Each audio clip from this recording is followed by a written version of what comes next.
आपकी जेब पर जल्द ही फिर से महंगाई की मार पड़ने वाली है। रेल राज्य मंत्री ने साफ कहा है कि रेलवे की माली हालत को देखते हुए रेल का किराया बढ़ाना जरूरी हो गया है। रेल राज्य मंत्री के सूर्य प्रकाश रेड्डी ने कहा कि रेल किराए बढ़ाने पर गंभीरता से विचार हो रहा है। विशाखापट्टनम से चेन्नई और विशाखापट्टनम से शिरडी एक्सप्रेस साप्ताहिक ट्रेन को हरी झंडी दिखाने के बाद रेड्डी ने कहा कि यात्रियों को बेहतर सुविधा और सुरक्षा देने के लिए किराया बढ़ाना जरूरी है। उन्होंने ये भी बताया कि ये बढ़ोतरी 5 से 10 पैसे प्रति किलोमीटर तक हो सकती है। गरीबों के पास पैसा ही नहीं, पेट भी नहीं होता, शायद ऐसा ही मान रही है दिल्ली की कांग्रेस सरकार। दिल्ली की मुख्यमंत्री शीला दीक्षित की बातों से तो ऐसा ही लगता है। दिल्ली सरकार ने अन्नश्री योजना के तहत गरीब परिवारों को 600 रुपए महीने की मदद देने की शुरुआत की है। ये तो अच्छी बात है, लेकिन दिल्ली की मुख्यमंत्री शीला दीक्षित ने दावा किया है कि 600 रुपए की इस रकम से एक परिवार के 5 सदस्यों का भोजन खर्च अच्छी तरह निकल सकता है। शीला दीक्षित के इस दावे को उनकी नासमझी माने या गरीबों का मजाक, ये आप खुद ही तय कर लीजिए। कैश ट्रांसफर हम करेंगे उस परिवार के लिए जो गरीब है और जिसको 600 रुपए में कम से कम उसकी दाल, उसका चावल और उसका गेहूं जरूर उसको मिल सकता है।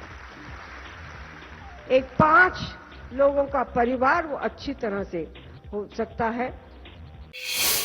5 लोगों के राशन का खर्च एक महीने में 600 रुपए होने का शीला दीक्षित के बयान पर बाबा रामदेव ने तीखी टिप्पणी की है। रामदेव ने सरकार की इस योजना को अन्नश्री नहीं, अपमानश्री बताया है। आदरणीय शीला दीक्षित जी, मैडम सोनिया और भाई राहुल जी का 600 रुपए में तो एक वक्त का नाश्ता भी पूरा नहीं पड़ता होगा। ये सरकार पूरी तरह से असंवेदनशील हो चुकी है और अन्नश्री योजना के बहाने वो गरीबों की अपमानश्री योजना की शुरुआत कर चुकी है। अब देश की जनता में जो गुस्सा है, जो आक्रोश है, वो वोटों के समय दिखेगा। गुजरात में कल दूसरे और आखिरी चरण का मतदान होगा। इसके तहत राज्य के जिन इलाकों में वोट पड़ेंगे उसमें से राज्य के मुख्यमंत्री नरेंद्र मोदी की अपनी विधानसभा सीट मणिनगर भी है। राज्य के अलग अलग जिलों में आज 3 बूथों पर फिर से मतदान भी हुआ। गुजरात की 182 सीटों वाली विधानसभा में 95 सीटों के लिए कल वोट डाले जाएंगे। गुजरात के जिन 12 जिलों में कल मतदान होगा उनमें उत्तर और मध्य गुजरात के इलाके और कच्छ जिला भी शामिल है।